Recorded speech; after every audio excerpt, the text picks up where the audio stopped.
ಕಿ ಇಲ್ಲಿ ನಡೆದಿರುವಂತಹ ಎಲ್ಲ ಕಾಂಗ್ರೆಸ್ಸಿನ ಬಂಧುಗಳಿಗೆ ಹಾಗೂ ಮಾಧ್ಯಮದವರಿಗೆ ಹಾಗೂ ಸಾರ್ವಜನಿಕರಿಗೆ ನಮಸ್ಕಾರ. ಈಗಾಗಲೇ ನಿಮಗೆ ಗೊತ್ತಿದೆ, ಈ 2024 ಸಾಲಿನ ನೀಟ್ ಪರೀಕ್ಷೆಯನ್ನು ರದ್ದು ಮಾಡಿದಂತಹ ಬಿಜೆಪಿ ಕೇಂದ್ರದಲ್ಲಿದೆ. ಅವುಗಳ ವಿರುದ್ಧ ನಾವು ಇವತ್ತು ಘೋಷಣೆಯನ್ನು ಕೂಗಿ ಪ್ರತಿಭಟನೆಯನ್ನು ಮಾಡ್ತಾ ಇದ್ದೇವೆ.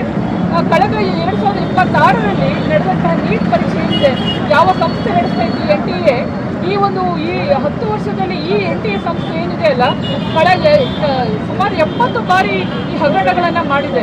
ಕೆಲವು 1-2 ಅಲ್ಲ, 70 ಸಾರಿ. ನೀಟ್ ಅಷ್ಟೇ ಅಲ್ಲದೆ ಬೇರೆ ಬೇರೆ ಕಾಂಪಿಟೇಟಿವ್ ಎಕ್ಸಾಮ್ಗಳನ್ನು ನಡೆಸುವಲ್ಲೂ ಕೂಡ ವಿಫಲ ಆದಂತಹ NTAಯನ್ನು ರದ್ದು ಮಾಡಬೇಕು. ಮೊದಲಾಗಿ ಆಯಾ ರಾಜ್ಯಗಳಿಗೆ ಈ ಅಧಿಕಾರವನ್ನು ಕೊಟ್ಟಾಗ ಮಾತ್ರ ನಮ್ಮ ವಿದ್ಯಾರ್ಥಿಗಳಿಗೆ ನ್ಯಾಯ ಸಿಗ್ತದೆ. ಜೊತೆಗೆ ನೋಡಿ, ಈ ಮೊನ್ನೆ ನೀಟ್ ನಡೆದಂಥ ಎಲ್ಲೋ ಆಗಿರುವಂತಹ ಈ ಹಗರಣ ಏನಿದೆ, ನಮ್ಮ ರಾಜ್ಯದ ವಿದ್ಯಾರ್ಥಿಗಳಿಗೆ ಎಷ್ಟೊಂದು ಅನ್ಯಾಯ ಆಗ್ತದೆ ಅನ್ನೋದನ್ನು ತಿಳ್ಕೊಳ್ಬೇಕು.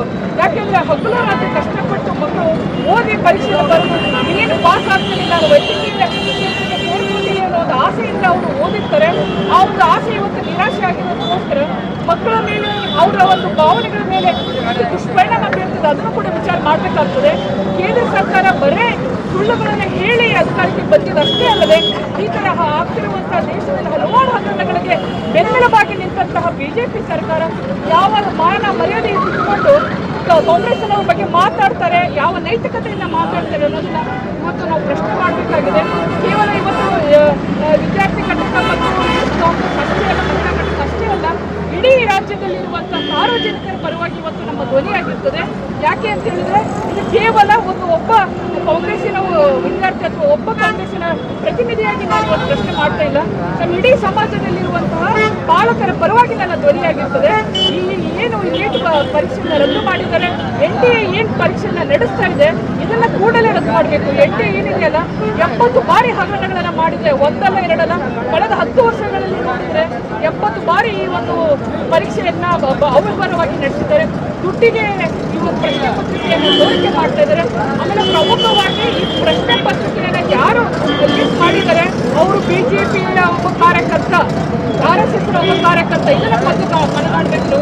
ಆ ನಿಟ್ಟಿನಲ್ಲಿ ನೋಡಿದಾಗ ನಾವು ಕೇವಲ ಸುಳ್ಳು ಹೇಳಿ ಅಧಿಕಾರ ಮಾಡೋದು ಅಷ್ಟೇ ಅಲ್ಲ, ಇದೇ ರೀತಿ ಹಗರಣ ಮಾಡಿ ಮಾಡಿ ಮಾಡಿ ಕಾಂಗ್ರೆಸ್ ಅನ್ನ ದೂಷಣೆ ಮಾಡ್ತಾರೆ. ಯಾವ ನೈತಿಕತೆ ಇಟ್ಕೊಂಡು ಈ ದೂಷಣೆ ಮಾಡ್ತಾ ಇದ್ದಾರೆ ಅದನ್ನ ಪ್ರಶ್ನೆ ಮಾಡಬೇಕು. ನೋಡ್ರಿ, ಮೊನ್ನೆಗೆ ಮಹಿಳಾ ರಿಸರ್ವೇಶನ್ ಬಗ್ಗೆ ದೊಡ್ಡ ಸುಳ್ಳನ್ನ ಇಡೀ ದೇಶಾದ್ಯಂತ ಪ್ರಚಾರ ಮಾಡ್ತಿರೋದು ಅವರು ತಪ್ಪು. ಈ ತರ ಹಲವಾರು ಕಾರಣಗಳಿಗೆ ಇವತ್ತು ಬಿಜೆಪಿ ಮುನ್ನಡೆ ಆಗಿ ಬಂದಿರ್ತದೆ. ನಮ್ಮ ಜಿಲ್ಲೆಯಲ್ಲಿರುವಂತಹ ಯಾವೊಬ್ಬ ಪ್ರತಿನಿಧಿ ಪ್ರಶ್ನೆ ಮಾಡ್ತಿಲ್ಲ. ಯಾಕೆ ಅವ್ರ ಕುಟುಂಬಗಳಲ್ಲಿ ಈ ನೀಟ್ ಬರೆದಂತ ವಿದ್ಯಾರ್ಥಿಗಳಿಲ್ವಾ?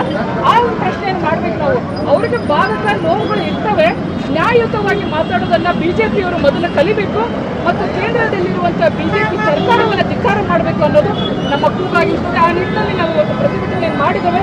ಇದನ್ನ ಕೂಡಲೇ ತಕ್ಷಣಕ್ಕೆ ಕೇಂದ್ರದಲ್ಲಿರುವಂತಹ ಸರ್ಕಾರ, ಬಿಜೆಪಿ ಸರ್ಕಾರ ಮತ್ತು ಶಿಕ್ಷಣ ಸಚಿವರು ಇದನ್ನ ಗಮನಿಸಿ ಸರಿ ಮಾಡಿ, ಆಮೇಲೆ ನಮ್ಮ ಒಂದು ಉದ್ದೇಶ ಏನಂತಂದ್ರೆ ನೀಟನ್ನು ರದ್ದು ಮಾಡಬೇಕು, NTA ರದ್ದು ಮಾಡಿ ನಮ್ಮ ರಾಜ್ಯಗಳಲ್ಲಿ ಅವಕಾಶ ಕೊಡಿ ಅಂತ